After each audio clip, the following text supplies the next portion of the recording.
I want to tell you about a girl. A beautiful, intelligent girl with passion and with drive you would not believe. This girl, she glowed. She radiated warmth. And her smile, well, when she smiled, I smiled. But when she cried, I also cried. She spoke about freedom. She spoke about human rights.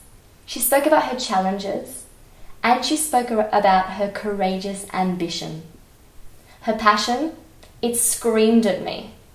But her voice, it was quiet. It quivered. She was scared. Who is this girl? She is a refugee. She is a woman at risk who fled Afghanistan and is now living in limbo in Indonesia. She is away from her family. She has been denied access to education, and she is at risk of violence. She doesn't know where home is. She is waiting for a resettlement country to give her the opportunity to thrive. She is the same age as me. I met this girl, my new friend, when I was living in Indonesia, interning at the United Nations Refugee Agency. But why am I telling you her story? Well, as a woman, as an Australian, but also as a global citizen, I can encourage peace and I can bring about change in this world by listening and by engaging. Yes, we need to speak out because constructive dialogue transforms ideas into reality. But first we need to make sure that we know what we're saying and why we're saying it. At times, this listening process doesn't always happen. While overseas, I heard numerous examples of unskilled volunteers venturing into remote villages. They had brilliant ideas, but they lacked one crucial element: consultation.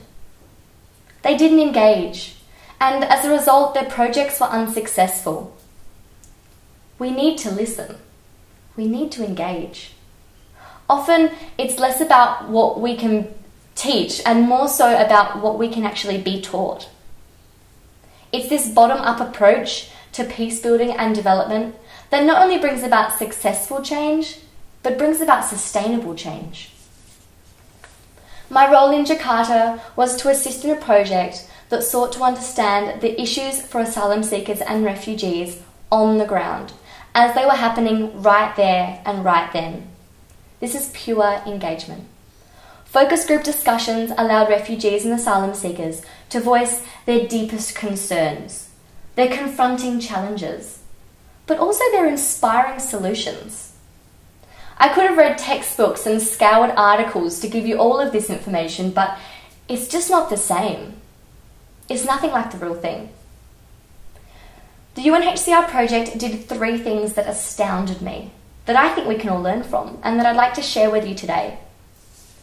Firstly, together we discovered challenges firsthand. You can't get any more truthful or more pressing than speaking to the very people you're aiming to assist.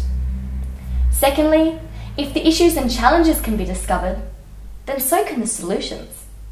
The refugees and asylum seekers came up with ingenious solutions to all of their current challenges. These people are intelligent and they're resourceful, because to survive they've had to be.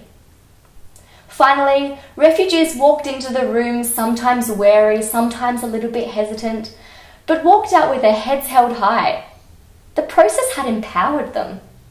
It restored dignity, pride, and control into their lives. The phenomenal project was marked by many achievements, but one huge success story that's really stuck in my mind. We met a mother, a refugee who had fled Sri Lanka, who is one of the many refugee mothers in Indonesia who wants nothing more for her children than for them to be educated. Her challenge was the inability to access the Indonesian public schools. But she had an idea. Although the family couldn't access the schools, they did have access to the internet. She suggested that the UNHCR could create an intranet site where students log in and lessons are uploaded. A school that has no boundaries. I think that sometimes there can be a perception that those providing the assistance know best. We need to reconsider this.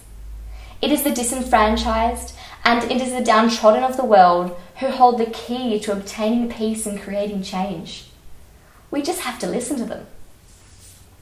As for my beautiful friend, I'll never forget her. She inspired me. She inspired me to talk, but she also inspired me to listen. I don't know if I'll ever meet her again, but what I do know is that I was part of a process that afforded her the time and the effort to speak and to be heard. And I know that her life will change as a result.